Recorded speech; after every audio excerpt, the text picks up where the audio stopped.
আর ওয়াযালিকা জাযাউয যালিমিন, আর এই জাহান্নামে যাওয়া, জাহান্নামী হওয়া, এটা হলো জালেমদের পরিণাম। কাদের? যারা জুলুম করে, যারা জালেম, তাদের পরিণাম হলো তারা জাহান্নামী হবে। কি হবে? জাহান্নামী হবে।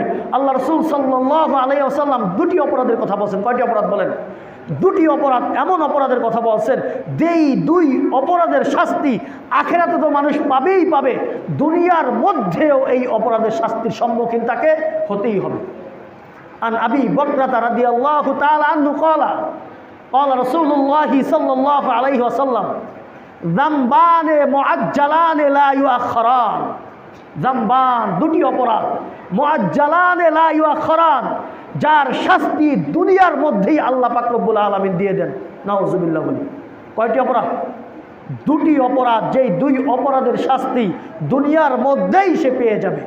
আখিরাতে তো আছেই, বাকি দুনিয়ার মধ্যেও এই অপরাধের কারণে সে শাস্তির সম্মুখীন হবে। এক নম্বর আল বাগিউ, নাম্বার এক জুলুম। জুলুম, অন্যায়, অবিচার, মানুষের প্রতি অত্যাচার করা। এই জুলুম যেই ব্যক্তি করে, যে জালেম, এই জালেমের শাস্তি, জুলুমের শাস্তি সে দুনিয়ার মধ্যেই পাবে। নাউজুবিল্লাহ বলে। কিসের মধ্যে? দুনিয়ার মধ্যে। অন্যায় অবিচার যারা করে, আমি ক্ষমতা পেয়েছি, আমার সুযোগ আছে ইনসাফ করার, কিন্তু আমি ইনসাফ করলাম না, আমার প্রিয়জন আত্মীয় স্বজনের পক্ষপাতিত্ব করে আমি অন্যায়কে প্রশ্রয় দিলাম, আমি মানুষের প্রতি জুলুম করতেছি, আল্লাহ রসুল বলছেন এই শাস্তি সে দুনিয়ার মধ্যে পাবে। আল্লাহ কোরআনের মধ্যে বলছেন ওয়ালা তাহসাবান্নাল্লাহা গাফিলান আম্মা ইয়ামালুয যালিমুন। ও আমার দুনিয়াবাসী, তোমরা খেয়াল রেখো, মনে রেখো, লা তাহসাবান্নাল্লাহ, তোমরা কিছুতেই আল্লাহর ব্যাপারে ধারণা করো না, গাফিলান আম্মা ইয়ামালুয যালিমুন, জালেমরা যেই কাজ করে, জালেম যেই জুলুম করে, জালেম মানুষের উপর যেই অত্যাচার করতেছে, এটা আল্লাহ দেখেন না, এই ধারণা কখনো মনের মধ্যে করো না।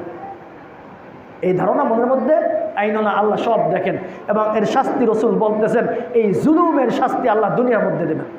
নাম্বার দুই আকাতিয়াতুর রাহিম, আত্মীয়তার সম্পর্ক ছিন্ন করা। কি করা?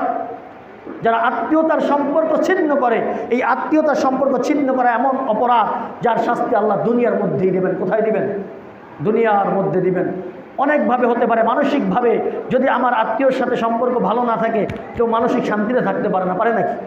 এই বোনের সাথে সম্পর্ক ভালো নাই, বোন সামনে দিয়ে যাইতেছে, ইচ্ছা করে কথা বলতে পারি না, মনের মধ্যে শান্তি থাকে নাকি? মনের মধ্যে শান্তি থাকে?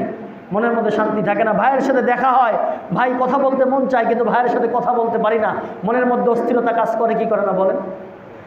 তাহলে এই আত্মীয়তার সম্পর্ক যারা ছিন্ন করে, আল্লাহ রসুল বলছেন এদের শাস্তি দুনিয়ার মধ্যেই তারা পেয়ে যায়।